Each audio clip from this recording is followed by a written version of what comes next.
Uchqunbek Qashqadaryo viloyatining Qamashi tumanidan O'zbekiston Davlat san'at va madaniyat institutini tamomlagan. Bir qator teleloyihalarda ishtirok etib, o'z iste'dodini namoyon etgan.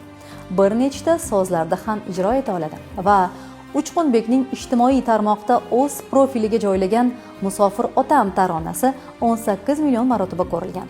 Aynan shundan ilhomlangan qahramonimiz hozirda ijodni zo'r ishtiyoq bilan davom ettirmoqda. Yoshlikni ta'mini totmasdan turib, sochiga qarovlar ko'ringan dadam, sog'ingan farzandin rasmini ko'rib, musofir nonini tishlagan dadam. Farzand deb o'tarkan otaning umri, dunyodan topganim davlatim dadam. Hajlarga boramiz hali bir kuni, musofir nonini tishlagan dadam. Farzandim qatordan qolmasin deya, sovuqning bag'rida ishlagan dadam. Oilam xotirjam tinch bo'lsin deya, musofir nonini